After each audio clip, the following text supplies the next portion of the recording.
Entonces, la clase pasada hicimos un análisis dimensional y encontramos o simplificamos la ecuación de Navier-Stokes a la ecuación de Stokes, que es esta, ¿ya? En que se iba el término inercial y nos quedaba algo más simple, o sea, un término menos, en el que aparece menos el gradiente de presión, más la fuerza de volumen, y el término de difusión, que es eta por el laplaciano de la velocidad. Esta ecuación es válida para números de Reynolds pequeños, en donde el flujo es laminar, es decir, es un flujo continuo, no es caótico, no es turbulento, y esto es el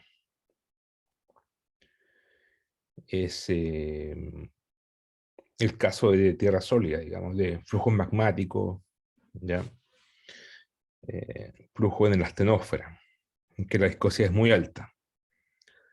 En la atmósfera el número de Reynolds es muy alto y hay flujo turbulento y todo eso, va a un término inercial acá, pero la viscosidad creo que la desprecian. Entonces se va a otro término, el término de difusión.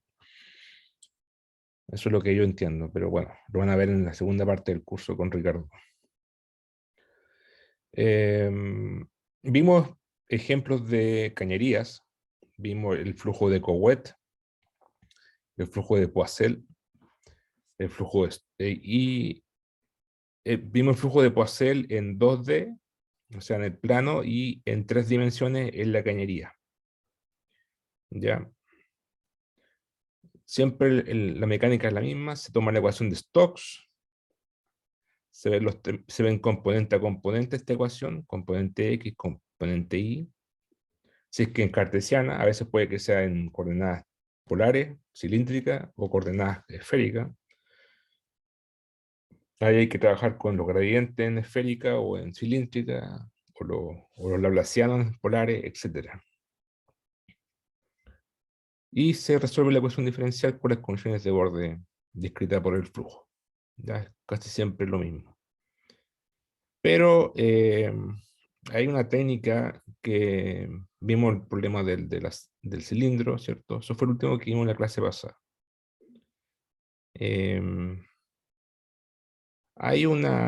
Esta es la bola de Stokes, flujo de Stokes, en el cual tenemos una esfera que es como una roca, un cenolito, ya una piedra pómez que flota dentro de un fluido magmático y cómo es el flujo en torno a la esfera.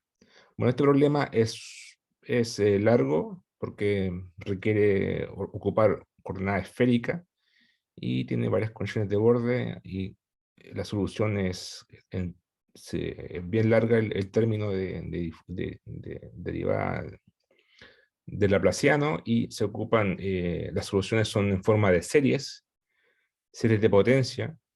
Así que este problema, que es bastante matemático, pero no es complicado, lo van a ver en clase auxiliar el jueves. Ahora voy a introducir un concepto importante en fluidos, que son las líneas de corriente. ¿Ya? Son la función de corriente o la string function, que sirven para resolver la ecuación de Stokes.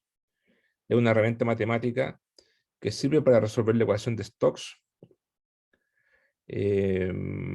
más simple y tiene mucho poder desde el punto de vista gráfico para interpretar los resultados. Entonces, ¿qué son las funciones de corriente? Bueno, se define la función psi, ¿ya? Como de la siguiente forma. De tal forma que la velocidad horizontal v sub x sea menos de psi a de i, y la velocidad vertical sea de psi a de x. ¿Ya? Si definimos de esa forma la función psi, podemos ver que satisface la ecuación de corriente, porque de v a de x va a ser menos la derivada cruzada de psi a de x a de i, y la derivada de vi a de i es la misma derivada parcial cruzada, segunda derivada cruzada de y a de x. Como tiene un signo menos, si sumamos esta más esta, dan 0, lo que significa que esta función satisface la ecuación de continuidad, es decir, divergencia de velocidad igual 0. ¿Ya? Eso es por un lado. Además, si la función psi la reemplazamos con esta definición, la reemplazamos en la ecuación de Stokes. La ecuación de Stokes, recuerden que es el menos gradiente de P. Ahí está. Esta ecuación ya se la deben de saber de memoria. Esa, menos gradiente de P más eta por el laplaciano de la velocidad más F. Entonces, si tenemos la función, por ejemplo, B sub X vale menos de C a de I, de C a de I,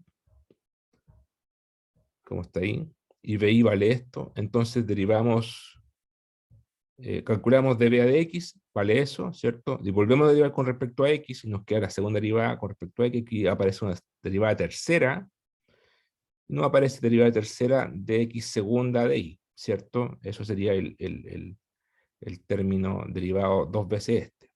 Si derivo esto ahora con respecto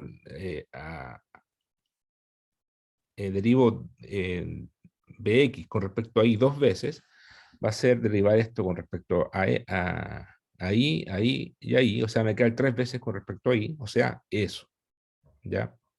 Si hacemos lo mismo con el término según y, me va a quedar una derivada tercera con respecto a x cubo, esta es la componente y la derivada con respecto de y a de bi a de x dos veces, me queda derivada tercera con di segunda de x. Ya me queda esto. Entonces aquí tengo estas dos ecuaciones, que son la ecuación de Stokes, componente x e y, ocupando esta definición. Ahora, si yo derivo con respecto a y la ecuación 1 y derivo con respecto a x la ecuación 2 y la sumo, se van a ir las p, porque va a quedar aquí de segunda de p de x a de y, ahí las resto y las resto. Y acá va a quedar de segunda de y a de x, como las derivadas son continuas, se van las p y me queda por el lado derecho, me queda todo este término, ¿ya? Me queda 0 igual a derivada cuarta de psi a de x, cuarta, más 2 derivada cuarta, cuarta derivada con respecto a x2, y2, y derivada cuarta con respecto a y. ¿Ya? Eso que está acá parece un cuadrado, un binomio, pero no son, los cuadrados binomios son productos, ¿cierto? Son multiplicaciones. Aquí no son multiplicaciones, son derivadas. Pero se puede escribir un nuevo operador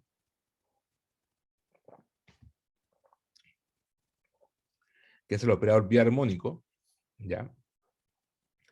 Que es derivada segunda con respecto a x2, o sea, con respecto a x, derivada segunda con respecto a y, elevado al cuadrado, pero este cuadrado no significa multiplicar, sino que significa derivar dos veces. Entonces, esto es lo mismo que esto, ¿cierto? Es como derivar el primero derivado cuatro veces, más dos veces derivado el primero por el segundo, ¿ya?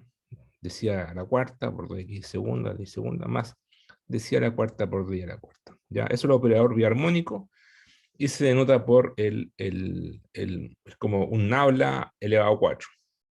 ¿Ya? Se cumple que el nabla elevado a 4 es como el laplaciano elevado al cuadrado. El operador biarmónico es el cuadrado del operador laplaciano. ¿Ya? Eso es el operador biarmónico. Ahora, ¿cuál es la gracia de hacer todo esto? La gracia es que esta ecuación, la ecuación biarmónica, de psi a la cuarta igual a 0, es equivalente a la ecuación de Stokes.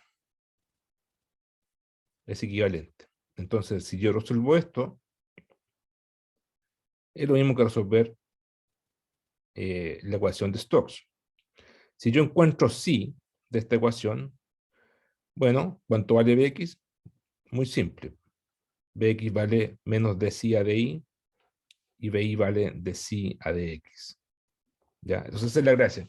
Si yo encuentro la función psi, entonces ya encontré bx y bi de una. ¿Ya? Esa es la gracia de ocupar funciones de corriente. Bueno, además tiene otras cualidades que las voy a mostrar a continuación. Pero también, bueno, ahí encuentro bx a bi. Si quiero calcular p, bueno, vuelvo a esta ecuación, reemplazo psi acá y resuelvo y integro p. ¿Ya? Así se encuentra la presión P, si la estoy buscando, que es la presión de fluido.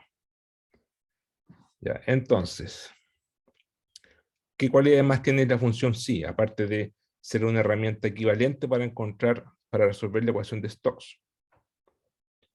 Bueno, la función psi, por definición, si se dan cuenta, es el gradiente. Estos son como gradientes espaciales, ¿cierto? De psi a di y de psi a dx. Si yo escribiera aquí de psi a dx, coma de psi a di, estoy diciendo, a ver, voy a escribir un poco en la pantalla, la pizarra.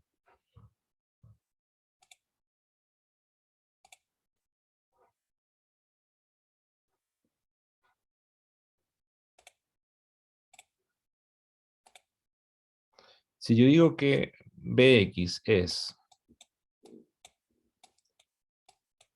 de psi a di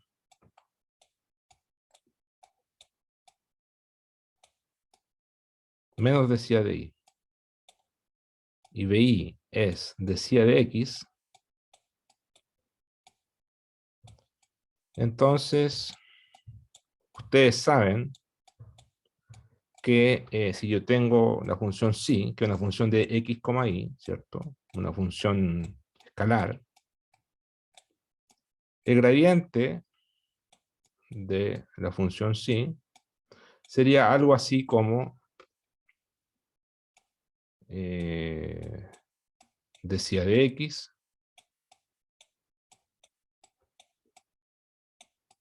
de psi a di, ¿cierto? Eso sería la definición de gradiente, simplemente.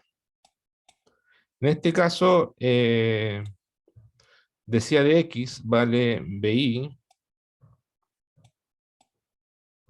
y de psi a di vale menos bx, ¿cierto? Menos bi a bx. Perfecto.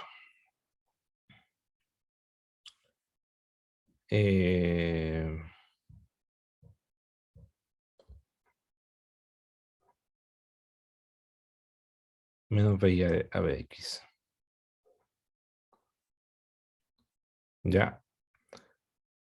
Entonces esto es como el vector, si se dan cuenta, esto que está acá, es como el vector velocidad es bx, bi.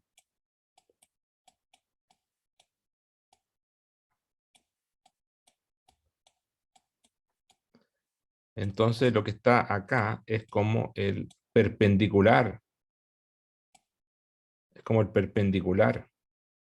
¿cierto? Al vector bx, y. Porque si ustedes hacen el producto punto entre este vector y este que está acá, les va a dar 0, ¿cierto? El producto punto les va a dar 0. Entonces este es como el vector perpendicular al vector velocidad. Entonces,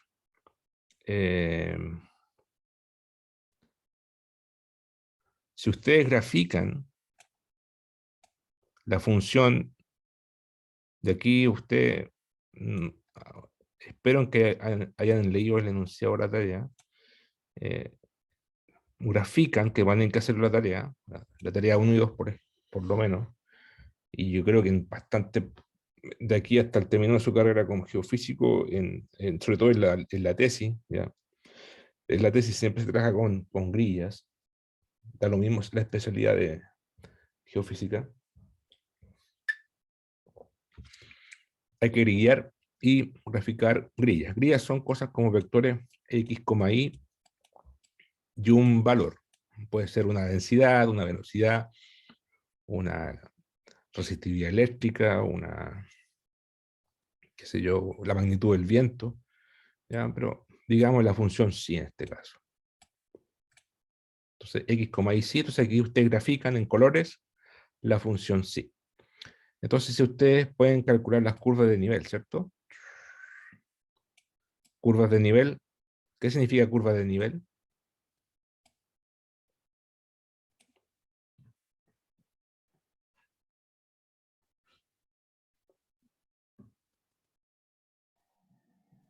Que presentan la misma, eh, La misma, el mismo valor, ¿cierto? claro, sí, Por ejemplo, si yo digo sí igual sí, i igual sí 0, es como decir todos los puntos xy que sigan el isovalor o la isocontorno sí 0, ¿cierto? Es como una cota, ¿cierto? La cota, si fuera de profundidad, topografía sería la cota 1000 o la cota 500, todas las curvas que tienen una misma altura de 500 metros o de 1000 metros, ¿cierto? Esas son las curvas de nivel. Entonces, por ejemplo, aquí yo elijo un valor, sí 0, y grafico la curva de nivel. Pum, pum, pum. ¿Listo? Eso se puede hacer con una gráfica, con una grilla. Ahora, con respecto a una curva de nivel, ¿cómo es el gradiente de la función psi?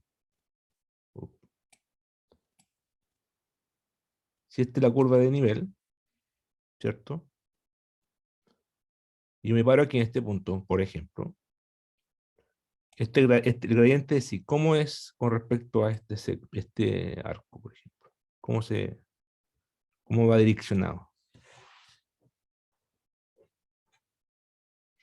Que es una pregunta de cálculo, ¿cierto? ¿Cómo se relacionan las curvas de nivel con el gradiente de la función? O en otra palabra, ¿en qué dirección va el gradiente del...? Porque el gradiente es un vector, ¿cierto? Ahí está. El gradiente de la función sí, esto es una función de varias variables, es un vector. Entonces, el gradiente del vector, ¿cómo se relaciona con las curvas de nivel? Cálculo avanzado, ustedes lo saben.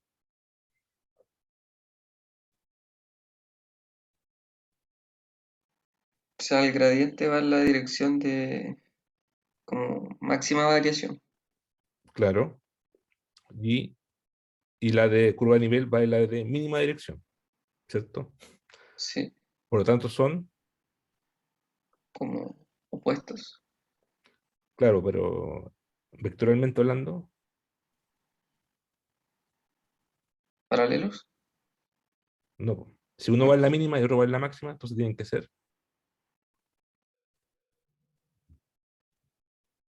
eh,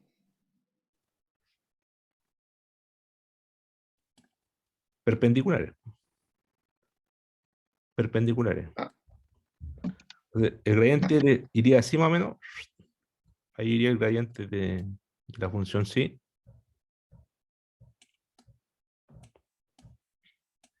Y ahí iría la curva de nivel, ¿cierto? Tangencial, para que sea perpendicular al gradiente. ¿Ya? Entonces, conclusión. Las curvas de niveles son perpendiculares a las curvas de nivel, lo cual tiene sentido porque el gradiente va a la dirección de máximo cambio, en cambio las curvas de nivel va de cambio cero. Sí. Isocontorno significa que, la función sí es constante, por lo tanto su gradiente vale cero. Eso es isocontorno en el fondo, ¿cierto? Es lo mismo. Porque esto es constante, gradiente cero. ¿Ya? Entonces, el gradiente va perpendicular a la línea de contorno. Luego, si vuelvo acá, por la definición de sí, sí es menos de sí a de i, o sea, acá está, BI es de sí a de x, y de sí a de i es menos bx, y este vector ya sabemos que es perpendicular a la velocidad, Entonces, podemos decir que el gradiente de velocidad es perpendicular a la velocidad, ¿cierto? Al campo de velocidad del flujo, del fluido. Por lo tanto, el campo de velocidad, como es perpendicular al gradiente de psi que va para allá, entonces, conclusión por transitividad, las líneas de flujo siguen la curva de nivel. ¿Ya? Ahí va el flujo del fluido, por ejemplo. Esa flechita sería el flujo del fluido, que es el campo de velocidad B, Bx, Bi, campo vectorial.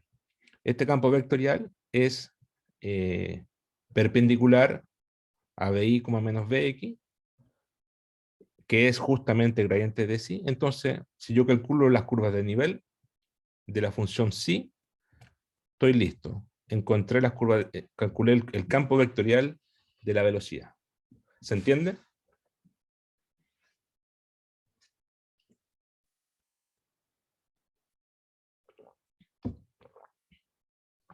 Sí, Entonces, esa es la gracia, que en vez de calcular un campo complicado como Bx, Bi, calculo simplemente la función psi, la grafico, calculo las curvas de nivel y tengo la, eh, el flujo. ¿Ya? Eso es la tarea 1 más o menos que subí en un curso. ¿Ya? Tienen que encontrar la función psi, x, y. Bueno, están polares, pero después lo transforman en cartesiana. Después hacen la grilla con MATLAB o con Python, grafican y después hacen la isocontorno. Y después tienen que ocupar una función para calcular el campo vectorial. ¿Ya? Es un caso aplicado a la astenósfera. ¿Ya? Pero esta es la gracia de la potencia de calcular la función psi, la función de corriente. ¿Ya? Sirve para eso. Para esta función resuelve la ecuación de Stokes. O sea, si la encuentran, satisface la ecuación de Stokes y después la grafican y encuentran las curvas de nivel y encuentran el flujo, que es generalmente lo que uno está buscando. Entonces, volviendo al,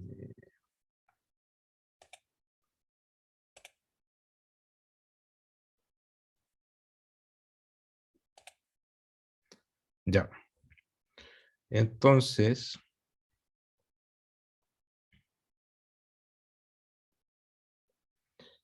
claro, tiene una explicación lo mismo, pero bueno, esto es una explicación alternativa. Yo creo que es más claro con lo que escribimos en la pizarra, pero la idea es que, claro, que si sí es constante, entonces las líneas de corriente son paralelas al flujo. Claro. Si sí es constante, entonces tenemos las líneas de contorno. ¿Ya? En ese caso, las líneas de corriente son el flujo, o paralelas al flujo. ¿Ya? Van en la misma dirección. ¿Ya? Aquí es como, por ejemplo, una grilla. Aquí se muestra una grilla. Esto es como una tarea, ¿ya? Justo el problema de la tarea. Esto es más o menos lo que tienen que llegar, ¿ya? Eh, Aquí está una grilla X en el eje en X, en kilómetros, y en kilómetros, y la función psi, y estas son las líneas de contorno. Bueno, aquí hay un centro de expansión, aquí una velocidad V0 para la izquierda y la derecha en forma simétrica, esto se va expandiendo, y las funciones de corriente se calculan con psi, x, y constante, y tienen una forma así como que asciende aquí y se va tangencialmente para la derecha acá en la superficie porque se va expandiendo, ¿ya? Y más abajo hacen esto. Estas son las líneas de corriente, ¿ya? Em, Tienen que resolver el problema con las condiciones de borde adecuadas y todo lo demás. Ya, igual di un mes de plazo, así que no dejen la tarea a última hora. Nunca hay que dejar las tareas de estos ramos a última hora, sobre todo si hay que programar. Y ahora vamos a empezar entonces a ocupar, hacer un problema puntual de geodinámica, un problema clásico, que es el rebote postglacial, ocupando las líneas de corriente. Siempre hay que ocupar de aquí en adelante la ecuación de Stokes y se resuelve la ecuación de biarmónica. O sea, si a la cuarta, o sea, el laplaciano a la cuarta igual cero. ¿Ya? Entonces vamos a ver el problema del rebote postglacial, un problema clásico en geodinámica. Entonces, ¿cómo ocurre esto? Bueno, en los lugares polares, Canadá, Patagonia, Escandinavia, o sea, lugares glaciares, ¿ya? En el pasado, hace unos 10.000 años, había aún más hielo, ¿ya? Había un casquete, Canadá estaba toda cubierta de hielo, Patagonia al sur también, Escandinavia también, y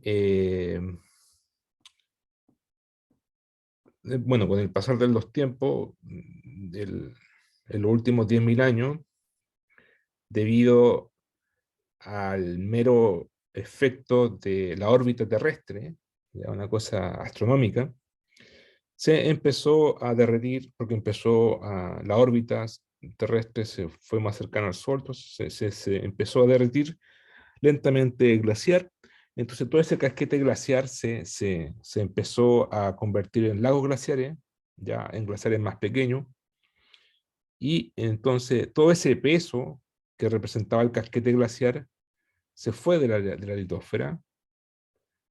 Ese casquete por sí mismo hundía la litósfera un poco, producía una flexura, pero una vez que se derritió, la litósfera como que puede volver hacia arriba. Por eso se llama rebote postglacial, como que rebota para arriba y vuelve a su estado original, sin la carga glaciar. ¿Ya?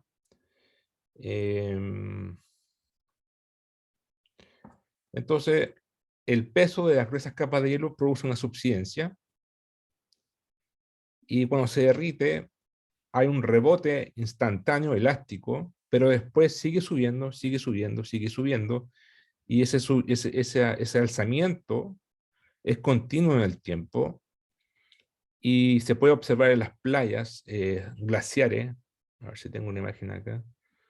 Ahí está.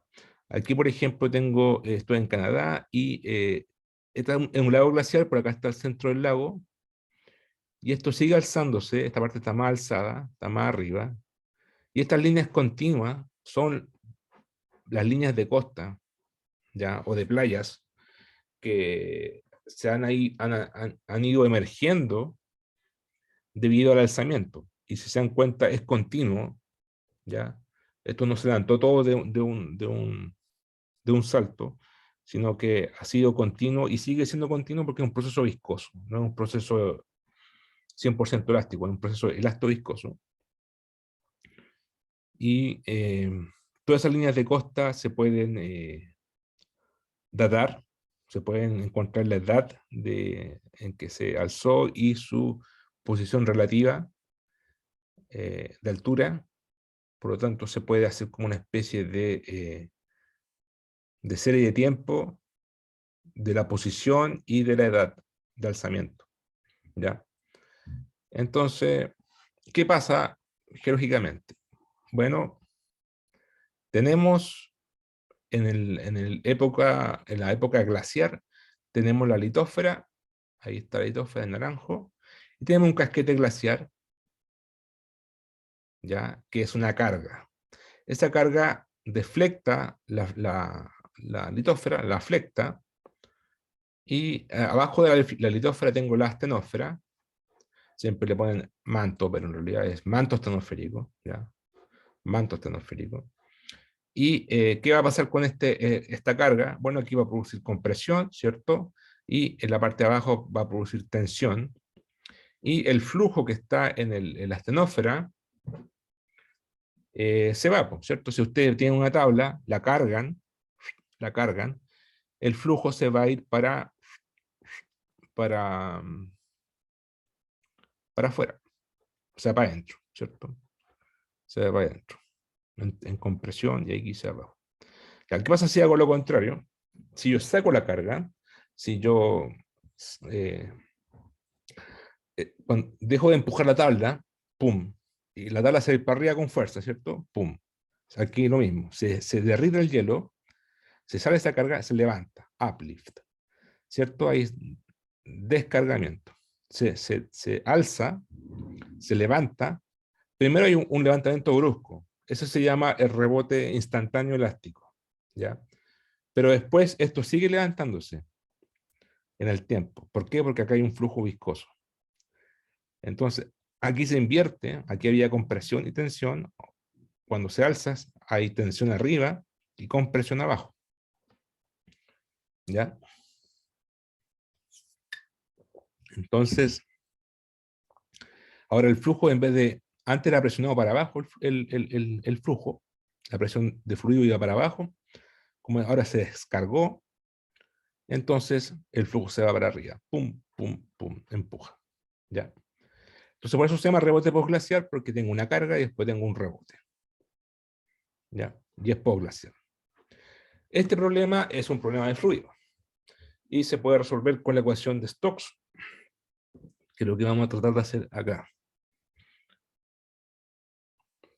Entonces, vamos a considerar una litosfera de 3.000 kilómetros, que esa es la referencia de los casquetes glaciares en Canadá, en Escandinavia, Siberia, ¿ya? Patagonia. 3.000 kilómetros, lambda. Y una vez que se derrite el hielo, se asume un desplazamiento inicial que es elástico, que es una flexura, tiene esta forma, ahí está, pum, ¿cierto?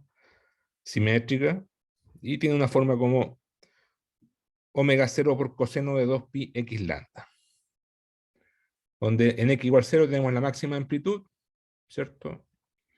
Lambda la longitud de onda, y Wm es mucho menor que lambda. Si Wm, si la flexura inicial es positiva, tenemos un desplazamiento descendiente, una subsidencia, ¿ya? O sea, si baja es, si baja es positivo, subsidencia. O sea, elegí z va para abajo. Si Wm es negativo, se tiene un desplazamiento ascendente, alzamiento, o sea, sube, y eso es cuando, claro, cuando el sistema de referencia z va para abajo y z positivo va para abajo, profundidad, y z para arriba es negativo. Ya. ¿Qué pasa si pasa mucho tiempo? Si el tiempo tiende a infinito. La flexura se va a equilibrar, ¿cierto? Porque esto va a seguir subiendo, subiendo, subiendo, subiendo, subiendo. Es como cuando dejan el agua tranquilita, se va a equilibrar y se va a todo va a poner quieto. O sea, la flexura va a ser cero, ¿cierto? Ahora, en t igual 0, que es el momento inicial, cuando empieza la descarga, esta flexura vale Wt de 0 vale W sub m, vale justo esto. Esto es el rebote, esto es la respuesta elástica, instantánea. ¿Ya? Por eso de aquí dice desplazamiento inicial. Este es el desplazamiento inicial y eso va a variar en el tiempo. ¿Ya? Esto, o sea, la flexura total va a variar en el tiempo, pero este es el W0 en tiempo. ¿Ya? Esto en X, pero en tiempo es justamente eso. ¿Ya? ¿Qué más? Bueno, ya dijimos, si W es negativo, entonces tenemos un alzamiento, sube. Y ahí tendríamos una presión positiva porque la presión del fluido tiende a empujar, pum, la litosfera hacia arriba. Si W es positivo, estamos bajando, Ya, entonces estamos empujando o sea, estamos la presión, se está yendo para el revés, digamos, se está alejando de la región donde está cargada la presión.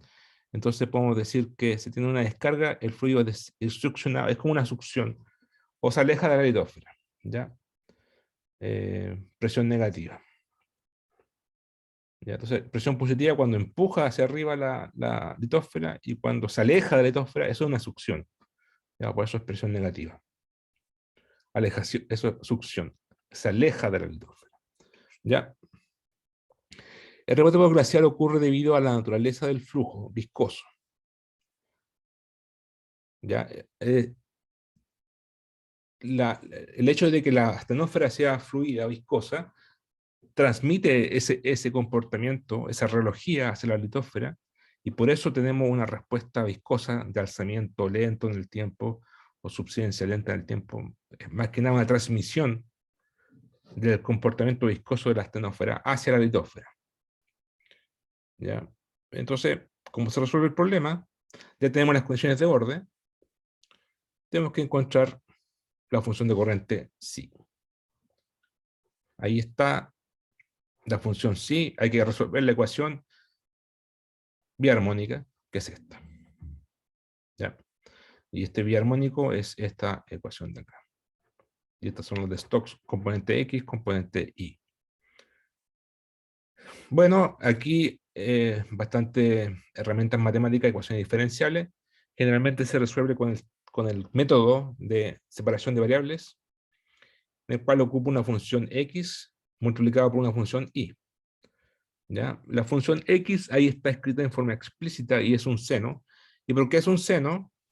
Bueno, no es por magia, sino porque eh, como la condición inicial es un coseno, ¿ya? Y además yo sé que la función psi se define, se relaciona con Bx así, entonces seguramente cuando yo derive con respecto a X, el seno me va a caer un coseno y va a me caer la velocidad Bi. ¿Ya? Entonces ese coseno se va a relacionar con la condición inicial. ¿Ya? En otras palabras, lo puse ahí, pusimos seno, porque cuando derive con respecto a X me va a caer coseno y va a satisfacer esta condición de borde. Es por una cosa matemática, ¿ya? No es por magia, digamos. Tiene una lógica. ¿Ya? Entonces, si yo reemplazo esa ecuación, la función psi que estoy acá, la derivo o calculo el biarmónico, me va a quedar derivada cuarta con respecto a y, menos 2 derivada segunda con respecto a y, más derivada cuarta con respecto a x, ¿ya? Aquí habían unos par de senos que se fueron, ¿ya? Pura álgebra. Pero claro, este menos 2, bueno, este 2 aparece de la ecuación, pero aquí es por derivar dos veces seno. Seno derivado una vez coseno, derivado otra vez menos seno. Por eso queda menos factor de 2 pi lambda. Y acá es derivar 4 veces el seno, por eso aparece 2 pi lambda a la cuarta. Ya ahí me queda esta ecuación. Y con esta ecuación yo tengo otra ecuación diferencial, pero solamente para y. Y tengo que encontrar la ecuación que satisface esa. Bueno, esta es una ecuación de cuarto orden, entonces tengo 4 soluciones. Si se acuerdan de los métodos de ecuaciones diferenciales ordinarias, esa función y tiene la forma de una exponencial por m por i, una exponencial, en donde el exponencial la reemplazo acá, o sea, reemplazo esta forma aquí, derivo 4 veces, 2 veces, y calculo el m, y el m me va a dar más o menos 2 pi lambda. Solución final, las soluciones son 4, son de la forma exponencial de 2 pi i lambda e menos 2 pi i lambda, y lo mismo multiplicado por i y por i. Si usted, la ecuación general sería toda esta, sería la función componente, la función, o sea, la parte dependiente de x, que es el seno 2 pi x lambda, y aquí les quedaría estas 4 funciones sumadas con constantes distintas de integración. Eso sería la solución general. Si ustedes toman toda esta función, la derivan 4 veces con respecto a x, a y, y 2 veces con respecto a x y a y, la reemplazan acá, les va a dar que satisface la ecuación biarmónica. ¿Ya? No hay nada, si bien parece un poco complicado, son métodos que ya están todos estudiados por la comunidad matemática y están todos resueltos en los métodos probablemente en los cursos, en el curso de métodos matemáticos aplicados a la geociencia, vieron muchos métodos de esto. Así que son puras cosas como, entre comillas, recetas, ¿ya? Matemáticas que se pueden aplicar, ¿ya? Ahora, lo relevante acá para el curso es encontrar las constantes, encontrar la constante A, B, C y D con las condiciones de borde. Entonces, ¿cuáles serían las condiciones de borde?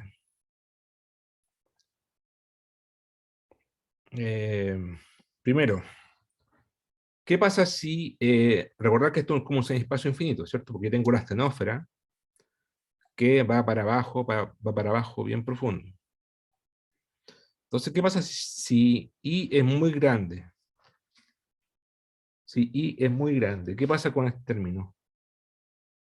O sea, con este, perdón. Estos dos.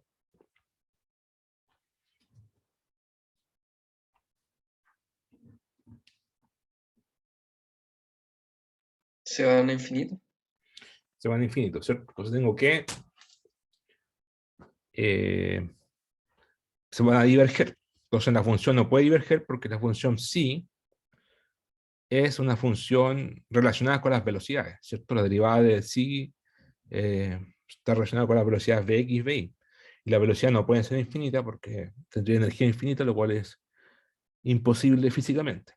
Entonces, ¿qué tengo que hacer? Para que no diverja, simplemente, Que C y D sean cero, las constantes. claro, impongo C y D igual 0. Ahí está. Ahí entonces la solución me queda así, ¿cierto? Me queda un poco más simple. Y bueno, yo sé que, por ejemplo, la velocidad Vx vale menos de si a dI y la velocidad I vale de si a dx. Ahí están calculadas y acá están calculadas. Bien. ¿Cuál sería otra condición de borde? Eh, bueno, la otra condición de borde sería que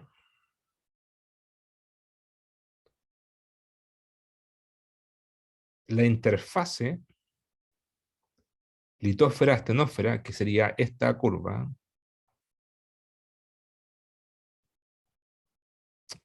esa, esta curva, esta línea negra que está acá, es la interfase astenósfera-litósfera. La litósfera es lo naranjo y lo amarillo es la litósfera.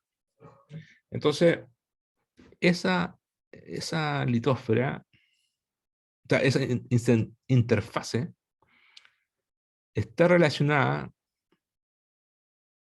esto sería W también, ¿cierto? W de X. Ese W de X está relacionado de alguna forma con la velocidad vertical. Porque si yo levanto esto para arriba, o sea, en este punto, obviamente acá, mira, fíjense, el flujo va así, pero en el centro, justo en el medio, x igual 0 va a ir acá, ya, por si acaso, x igual 0 va a ir aquí sería menos lambda de medio, aquí sería lambda medio, justo acá en el centro, este flujo va a tender a irse perpendicular, o sea, vertical, 100% vertical. Y si es 100% vertical en el centro, ¿ya? Entonces podemos decir que la velocidad I, o sea, la velocidad X es 0, y la velocidad I se va a relacionar con la flexura W, porque la W en el fondo es el desplazamiento para abajo. Entonces la derivada temporal de la flexura es la velocidad vertical. Eso es intuitivamente. podemos hacerlo más riguroso de la siguiente forma. El manto estenosférico se comporta como un fluido y está cubierto por el manto litosférico rígido, que consideramos que solo se desplaza en la vertical, ¿cierto? Aquí claramente todo es, el movimiento todo es vertical, va, sube y baja, no se va a los lados. ¿Ya? Así se puede imponer que la componente horizontal de velocidad es nula, en I igual W. Igual W significa la interfase litósfera-astenósfera. Es toda esta curva continua. Ese es igual W, todo esto. ¿Ya? Y entonces ahí la velocidad X es cero. Es la interfase. Entonces, en I igual W, Bx o igualado, evaluado en I igual W es cero. ¿Ya? Entonces, lo único que hay que hacer es como Bx ya lo conocemos, está acá el Bx, hacemos I igual W y hacemos cero, pero va a quedar un poco tedio, va a quedar un poco engorroso, pero podemos hacer una aproximación. Como la flexura W es mucho menor que la longitud de onda, ¿cierto? Claramente, esta flexura W, lo que se hunde aquí, es mucho menor que lambda, mucho menor. Entonces podemos hacer como que W es cero. Y en vez de evaluar en I igual W, evaluamos en I igual 0. Es decir, hacemos que Bx en I igual 0 sea 0. Eso es lo que estamos diciendo. ¿Cierto? Y es bastante razonable. No hay velocidad horizontal en la interfase litósfera-astenósfera, porque la litósfera no se mueve para los lados, no se mueve lateralmente. Entonces, imponiendo esa condición de borde, aquí, I igual 0, pum, 1, y esto da lo mismo, despejamos aquí el B y nos queda que B vale igual a 2pi A dividido por lambda, ¿ya? Entonces ahora se nos simplifica un poco la ecuación, la función psi, y nos queda solamente una constante, que es la constante A, nos queda A seno de 2pi x lambda por la exponencial de menos 2pi y lambda, 1 más 2pi y lambda. Si calculo la velocidad de x, ocupando esta definición, y la función vertical, nos queda esta ecuación y esta ecuación. ¿Ya? Entonces nos queda el puro A nomás. Me faltaría entonces una condición de borde. Si son 4 condiciones de borde, ¿cierto? Me quedaría una condición de borde. ¿De dónde la saco?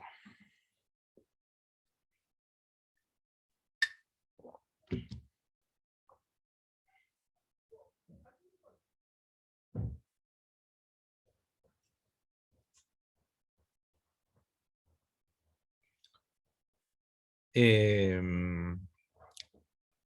bueno, si yo desplazo, si se mueve un poco verticalmente la litósfera y la astenósfera, si se mueve, se va a mover una cantidad W de la vertical. W, W. Eso va a producir una especie de,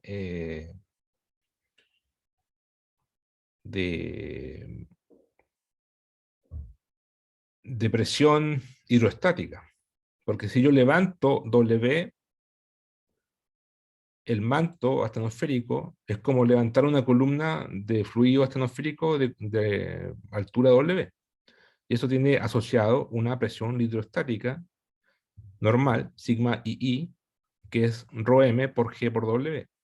ρm es la densidad del manto por G por W. ¿Ya? Entonces, la condición de borde es la siguiente. La presión hidrostática asociada a la topografía W debe ser igual o equilibrada al esfuerzo vertical normal en el límite superior del semiespacio, o sea, eso. Es decir, si yo subo o bajo, ¿ya? esa perturbación de subir o bajar W tiene que ser equilibrada al esfuerzo normal viscoso. Ahora, el esfuerzo normal viscoso, ¿de dónde lo saco? Bueno, de la ecuación constitutiva. La ecuación constitutiva para cualquier fluido es ¿se acuerdan? Sigma IJ igual a menos P delta de Dirac más el esfuerzo diatórico. ¿Ya? Entonces, en el caso normal sería tau I igual a menos P más el esfuerzo diatórico en I. Pero esto es solamente en igual 0. Entonces, igual a un igual 0 y nos queda esto. Ahora, si se acuerdan, el esfuerzo diatórico de un fluido viscoso es 2 veces en este caso es normal, 2 veces la viscosidad más dBi a dx más, o sea, dBi a dxj más dBij a dxi.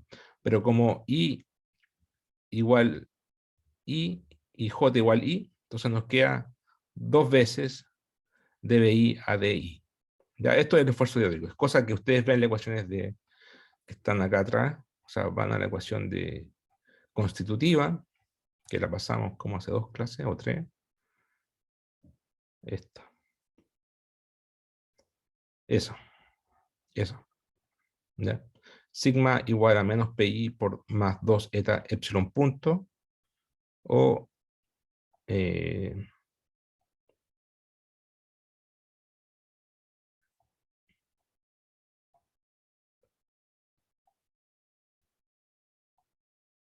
epsilon punto vale todo esto. ¿Ya? Ahí está la ecuación constitutiva. ¿Ya? Entonces nos queda esa ecuación, estamos igualando en igual 0.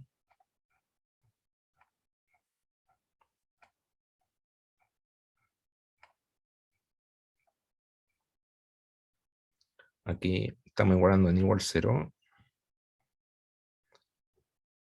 Ahí está la parte diatórica, igual 0. Bueno, simplemente calculamos dBi a dI. ¿De dónde? De acá, ahí está el BI, derivado con respecto a I, igualamos en igual 0, y nos va a quedar que esto vale, ya, vale esto por el lado del tau II. Ya dijimos que esto tiene que ser igual a ρ m por g por w en igual 0 en la interfase. Entonces evaluamos esto y nos queda que el segundo, si derivamos con respecto la velocidad I con respecto a I en igual 0, nos da que vale 0. Es decir, esto se va y nos queda que P o P con el menos ρ m g por w igual 0 es lo que vale P. ¿Ya? P es la presión del fluido. ¿Ya? Entonces, ahí encontramos una expresión de P en función de W. Si W vale 0, no hay presión del fluido, está quieto. ¿Ya?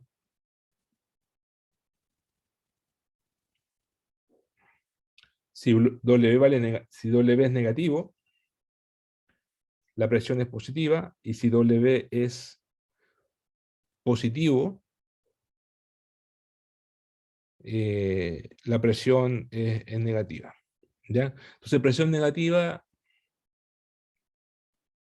vale cuando P vale, o sea, W vale cuando W es positivo.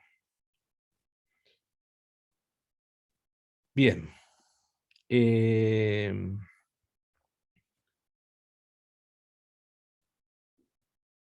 ¿Cómo encontramos P? La presión P. Bueno, hay que ocupar la ecuación de Stokes. Ahora sí hay que volver a la ecuación de Stokes.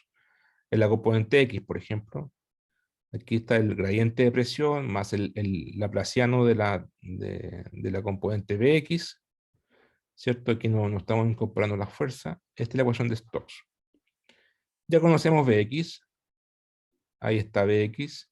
Ya conocemos Bi, ahí está. Derivamos con respecto a X, derivamos con respecto a Y, y integramos aquí.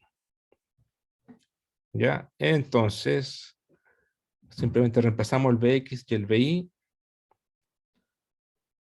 Nos va a dar todo esto. evaluando siempre n igual 0.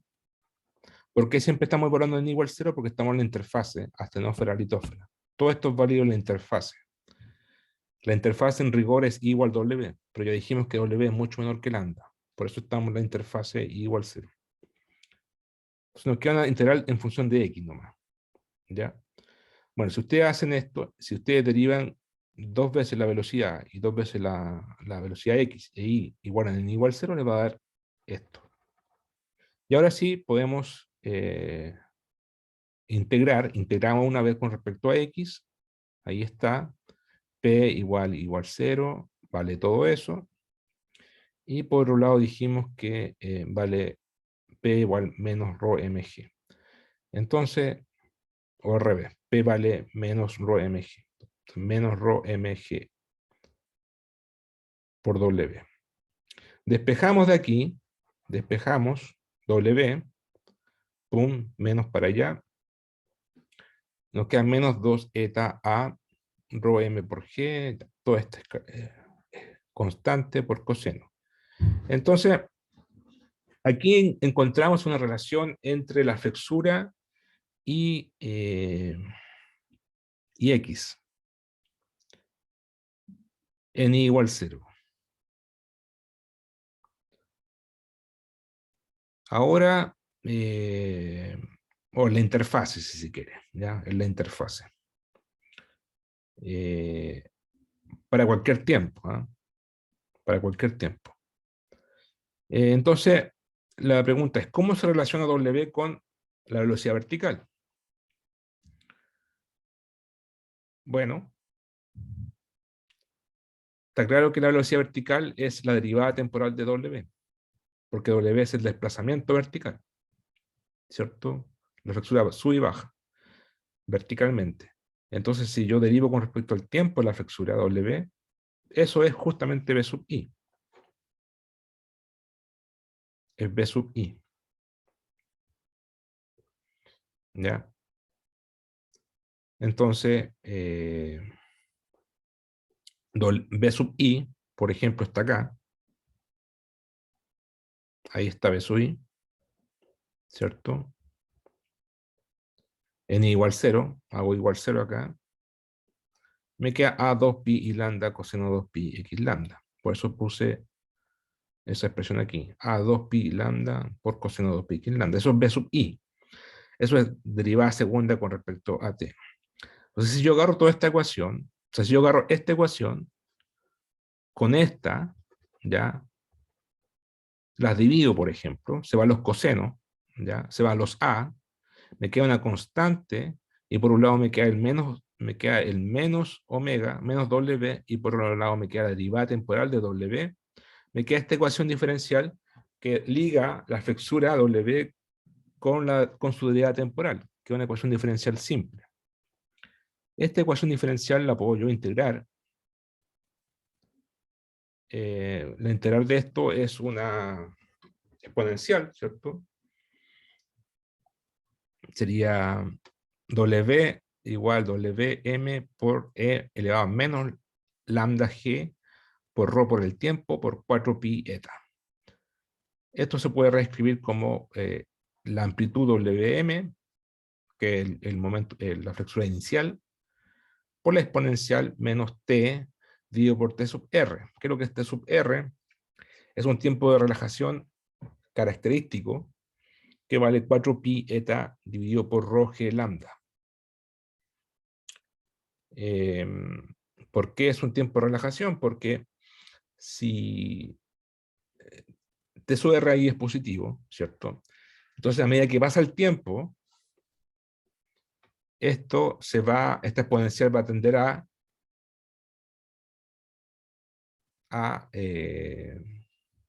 se hace más grande el exponente, por lo tanto tiende a cero, ¿cierto? Se va a hacer más pequeño, se va y tender a cero la flexura, y por eso se relaja. Flexura, si que no hay flexura significa que no hay presión, no hay tensión, no hay esfuerzo, entonces se relaja. ¿Ya? Y es un tiempo largo, se puede calcular, es cosa de tomar, bueno, esos tiempos de relajación se observan en terreno, como midiendo las costas tomando en cada punto de las líneas de costa se pone una edad y una profundidad, ¿ya? O una flexura, una altura. Se verifica en el tiempo. Aquí tengo presente, tiempo hacia el pasado, tiempo antes del presente, ya que tengo desde que empezó el rebote postglacial hasta el futuro, o sea, hasta el presente, del pasado hacia el futuro, perdón, del pasado hacia el presente o del presente hacia el pasado.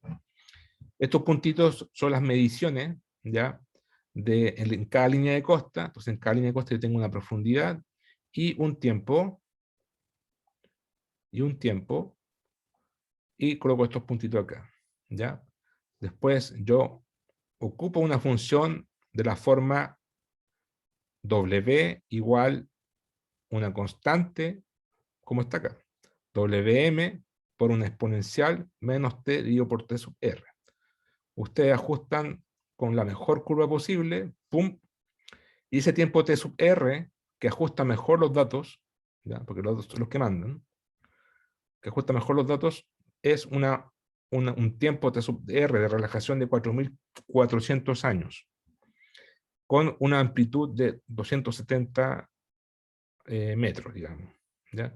Entonces, si ustedes ocupan esta función, 270 por e elevado a menos t 4.400, pum, le va a ajustar mejor los datos. Entonces ya conozco t sub r, que lo conozco de terreno, ahí está, 4.400. Ya dijimos que la longitud de onda era lambda igual a 3.000 kilómetros. La densidad del manto es 3,3 aproximadamente, gramos por centímetro cúbico. G, 9,8 metros por segundo cuadrado. Y se despeja eta.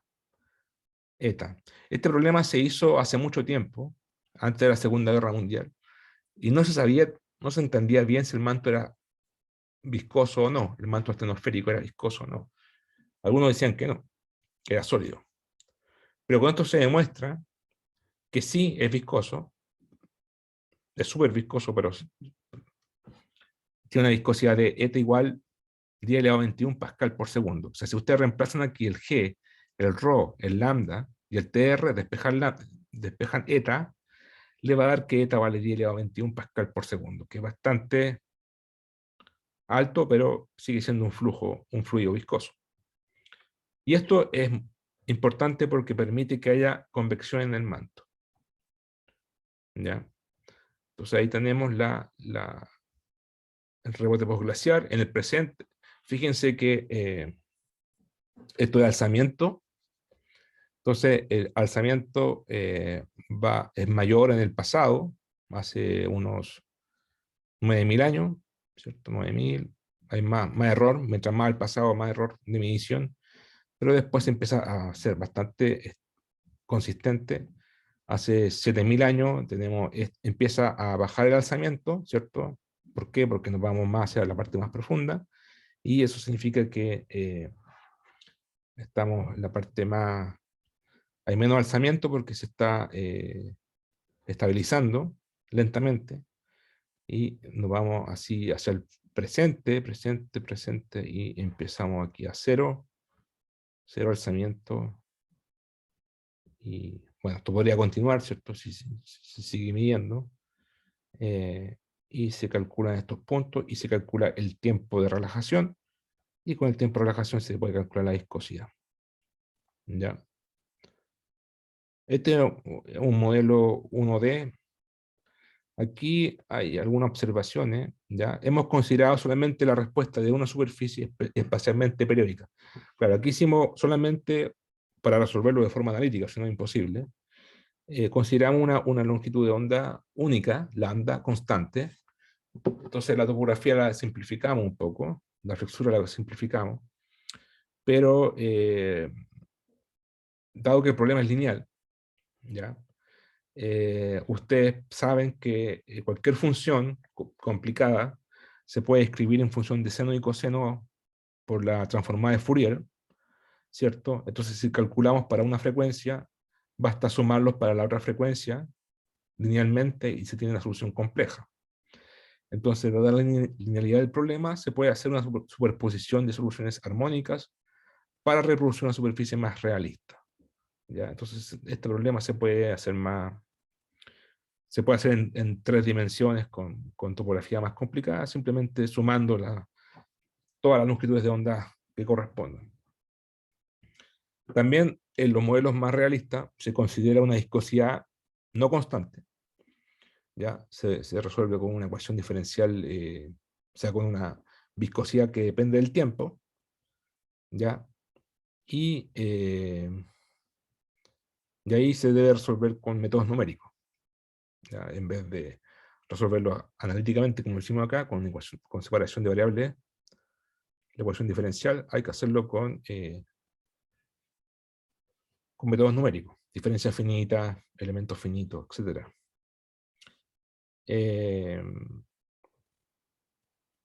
Y también,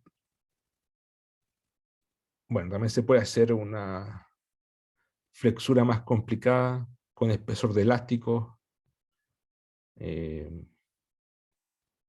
que se incluya en el modelo, el parámetro flexural o la rigidez flexural D, que es una constante elástica que depende del módulo de Young y la razón de Poisson, de modo de mejorar la flexura también se puede hacer, ¿ya?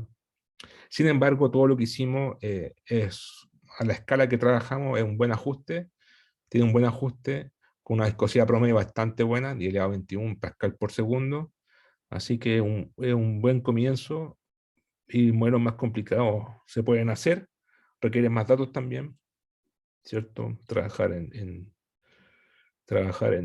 terreno, o sea, tomar datos de terreno de lugares glaciares y, bueno, esos son trabajos de tesis, de doctorado, tesis de magíster, ¿ya? Pero este es el modelo más simple, que ni tan simple es, pero lo podemos ver en clase. ¿Alguna pregunta con respecto a este modelo de rebote poblacial?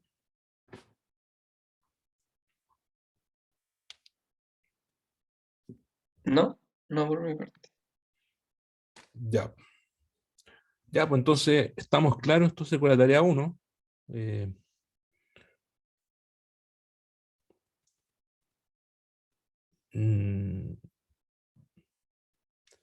Tienen bastante tiempo, no la dejen para última hora. No sé cómo programar, creo que casi todos ustedes programan ahora en Python, ¿cierto? Bueno, me imagino que en Python se puede hacer lo mismo que en MATLAB.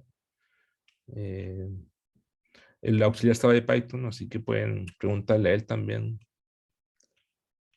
Por lo menos lean el enunciado y bajen la tarea para que empiecen a trabajar al menos de forma subconsciente. ¿Ya? Y el control 1 también está fijado. ¿Ya? Va a ser un martes a fines de abril. ¿Ya?